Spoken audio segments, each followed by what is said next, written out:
BCom part second और MCom final EFM का एक महत्वपूर्ण टॉपिक है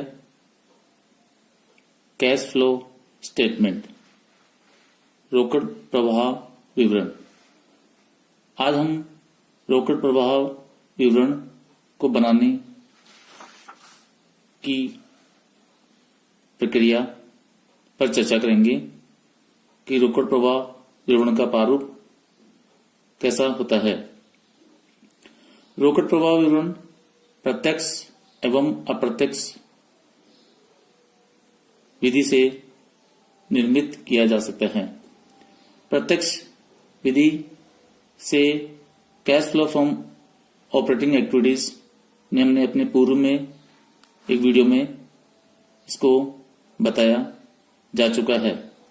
आज हम अप्रत्यक्ष विधि से cash flow from operating activities की गणना के बारे में चर्चा करेंगे। सर्वप्रथम हमें net profit before tax and extra ordinary items की गणना करनी होती है। नेट प्रॉफिट बिफोर टैक्स की गणना के लिए net profit of the year after appropriations में difference between the opening balance and closing balance of statement of P&L को ऐड करते हैं। इसके अलावा इसमें transfer to reserves, all transfer to reserves from balance of statement of profit and loss को add करेंगे। इसके अतिरिक्त प्रपोज डिविडेंड जो करंट ईयर का है उसको भी हम ऐड करेंगे। इंटरिम डिविडेंड कोई है तो उसको भी हम लोग इसमें ऐड करेंगे। Provision for tax current year का है उसको भी हम लोग इसमें ऐड करेंगे। इसके बाद रिफंड ऑफ टैक्स जो credited to statement of profit and loss में है उसको हम लोग घटाएंगे। इस प्रकार हमें नेट प्रॉफिट बिफोर टैक्स प्राप्त होता है। अब हम इस नेट प्रॉफिट को कैश फ्लो स्टेटमेंट में दर्शाएंगे और इसमें नॉन कैश और नॉन ऑपरेटिंग आइटम्स का समायोजन करेंगे, जिसमें सर्वप्रथम जो डेप्रिसिएशन है, amortisation of intangible assets like goodwill, preliminary expenses, underwriting commissions, discount on issue of shares and debentures, इसको हम जोड़ेंगे। Provision for doubtful trade receivables हैं, ये भी इसमें ऐड होगा। फॉरेन एक्सचेंज गेन लॉस, ये एडजस्टमेंट करेंगे इसका। गेन या loss on sale of tangible fix assets, non current investments, इसका हम लोग एडजस्टमेंट करेंगे। इसके बाद में इंटरेस्ट पेड या रिसीव्ड, वो भी इसमें हम लोग एडजस्टमेंट करेंगे। डिविडेंड पेड या रिसीव्ड है उसको भी हम लोग यहाँ पर एडजस्टमेंट करेंगे। इसके बाद में रेंटल इनकम है वो भी इसमें दर्शाएंगे। इन सब से हमें operating profit before working capital changes प्राप्त होता है। अब हम वर्किंग करंट एसेट्स और करंट लायबिलिटीज में जो चेंजेस होते हैं उसका प्रभाव भी हम लोग यहाँ पर एडजस्टमेंट करेंगे। हम ऐड करेंगे करंट एसेट्स में यदि कमी होती है कैश और कैश इक्विवेलेंट्स को छोड़कर, जैसे ट्रेड रिसीवेबल्स है, इन्वेंट्रीज है, प्रीपेड एक्सपेंसेस है, एक्रूड इनकम है, इनको हम लोग यदि इनमें कमी होती है तो हम लोग इसको ऐड करेंगे। इसके अलावा करंट लायबिलिटीज में वृद्धि होती है बैंक ओवरड्राफ्ट को छोड़कर, तो जैसे ट्रेड पेबल्स हैं, आउटस्टैंडिंग एक्सपेंसेस हैं, इनकम रिसीव्ड इन एडवांस, तो हम इसको ऐड करेंगे। अब इसमें हम करंट एसेट्स में जो वृद्धि होती है excluding cash and cash equivalents को छोड़कर,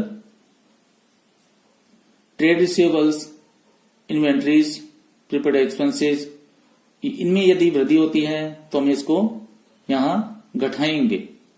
इसके अतिरिक्त चालू दायित्वों में भी यदि कमी होती है बैंक ओवरड्राफ्ट को छोड़कर, जैसे trade payables, outstanding expenses, income received in advance, यदि इनमें कमी होती है तो हम इसको भी घटाएंगे। अब हमें कैश जनरेटेड फ्रॉम ऑपरेशंस प्राप्त हुआ है, इसमें से हम इनकम टैक्स पेड को घटा देंगे। अब हमें cash before extraordinary items कोई हो उसको हम लोग घटा देंगे। Loss due to earthquake, disaster, settlement etcetera कोई हो तो उसको भी हम लोग घटा देंगे। Net cash flow from operating activities हमें इस प्रकार प्राप्त होती है। इसके अलावा हमें cash flow from investing activities भी ज्ञात करनी होती है। इसमें हम लोग proceeds from sale of tangible fix assets को दिखाएंगे। इसके अलावा sale of intangible fix assets like goodwill उनको दिखाएंगे। Sale of non current investments हैं उनको भी दिखाएंगे।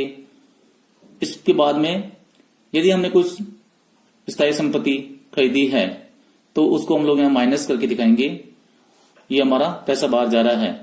तो इसके अलावा intangible fix assets like goodwill, purchase of intangible goods asset like goodwill, purchase of non current investments. इसके अतिरिक्त इंटरेस्ट एंड डिविडेंड जो रिसीव प्राप्त हुआ है उसको हम लोग यहां पर ऐड करेंगे। रेंट रिसीव प्राप्त किया है वो भी यहां ऐड होगा। इस प्रकार हमें net cash flow from investing activities हमें प्राप्त होता है। अब इस कैश फ्लो स्टेटमेंट का third part cash flow from financing activities हमें ज्ञात करनी होती है। इसमें हमें proceeds from issue of shares and debentures, अगर कोई जारी किया है शेयर्स ड्यूरिंग द ईयर तो हम उसकी राशि दिखाएंगे। ये हमारा सोर्स होता है, फ्लो होता है। इसके अतिरिक्त proceeds from other long term borrowings को उधार लिया है तो वो भी हमारा फ्लो माना जाता है, इनफ्लो माना जाता है। इसके अलावा proceeds from short term borrowings, जैसे शॉर्ट टर्म बोरोविंग्स में increase in the balance of bank overdraft and cash credit, decrease in the balance of bank overdraft and cash credit, ये है तो इसको भी हम लोग दिखाएंगे। इंक्रीज को तो हम जोड़ेंगे और डिक्रीज को हम लोग घटाएंगे। इसके अलावा रीपेमेंट ऑफ लोन्स, अगर हमने कोई लोन रिपेमेंट किया है चाहे वो शॉर्ट टर्म हो चाहे लॉन्ग टर्म हो तो हमारा वो कैश आउटफ्लो माना जाता है। Redemption of debentures, preference shares, ऐसा कुछ होता है तो ये भी हमारा कैश आउटफ्लो माना जाता है। डिविडेंड पेड किया है तो वो भी हमारा कैश आउटफ्लो माना जाएगा। Interest paid on long term borrowings, ये भी हमारा कैश आउटफ्लो माना जाता है। ये राशियां घट जाती है। इस प्रकार हमें net cash flow from financing activities प्राप्त होती है। अब हम इसमें ये मालूम करेंगे कि क्या हमारा कैश और कैश इक्विवेलेंट्स में कमी हुई है या वृद्धि हुई है। इन तीनों जो हमने अभी बताया है, ऑपरेटिंग एक्टिविटीज, इन्वेस्टिंग एक्टिविटीज और फाइनेंसिंग एक्टिविटीज, तीनों का टोटल हम लोग यहां लिखते हैं। यदि इनमें माइनस फिगर आता है तो डिक्रीज है और प्लस है तो इंक्रीज है। अब इसमें क्या करेंगे हम लोग, जो हमारे जो बैलेंस शीट में कैश और कैश इक्विवेलेंट्स जो बैलेंस है उसको इसके नीचे लिखेंगे और अंत में cash and cash equivalents at the end of year दर्शाते हैं, जो कि यदि ये टैली है तो हमारा बैलेंस जो बैलेंस शीट का जो बैलेंस है कैश और कैश इक्विवेलेंट्स उसके बराबर होना चाहिए। यदि ये सही है तो हमारा कैश फ्लो स्टेटमेंट एकदम करेक्ट माना जा सकता है।